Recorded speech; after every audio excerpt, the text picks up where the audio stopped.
Jdeme tento meloun typu vodní a uděláme z něj smoothie na cesty. A máš sový mléko nebo něco takového? Jakože by si dal meloun s mlíkem. Mandarinkový džus? Mandarinkový džus.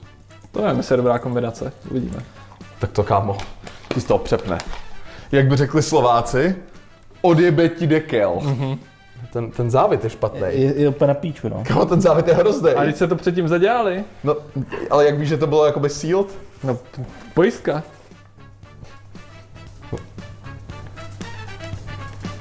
Možná je ten moc velký kus melounu. Wow, dobrý produkt! Dobře, naše smoothiečko se aktuálně nabíjí.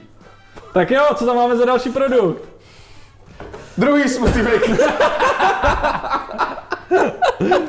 Z toho se ti už někdy rady, že si chtěl udělat na cestě smoothie? udělat smoothie. Samozřejmě, Honzo! Ale nechtěl si, aby to byla smoothie láhev, ale počítal si, že to smoothie pak budeš lejt kamarádům do krabiček. Nebo do něčeho a chtěl si tam mít poutko. Ale je to taky na cesty zároveň. A nebo se ti vybila tvoje původní lahev, takže si stala se ti situace, že se ti vybila jedno smoothie shaker a potřeboval si druhý. No. To nemá pojistku. Tak dobrý, nestrkal bych do toho prsty. To nemá pojistku. Ne, kamo, já jsem to měl na té spoušti a ty jsi do toho strkal prst. No a co?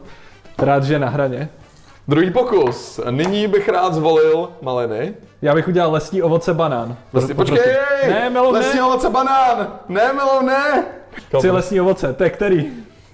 Pomeranč? To taky roste v lese, ne?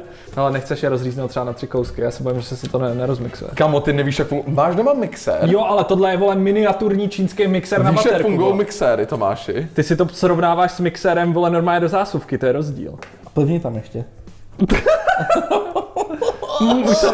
Už se nemohu dočkat na toto smoothie. Takže si myslím. Jak ptačí maminka prostě, předkoušeš to a pak mi to nabliješ. A zalijeme to trochou cideru. Citrus edge, no tak to jsme si pomohli, vole. To je lepší než mandarinka, dáme tam citrus cider, vole. To ti v tom mixéru napění jak svině, když tam dal ten cider. To je v pohodě, kámo. To je v pohodě. Je to absolutně ty jsi expert, vole. Mixoval jsi někdy cider? Ne, si, vole. Sleduj to.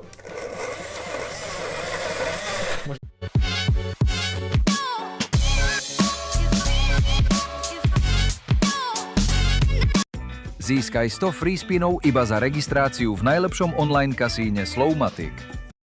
Někdy cider? Ne, si, vole. Sleduj to. Možná by to bylo lepší bez toho cideru. To reálně funguje. Jsi se rozdělal do té první skleničky nějak.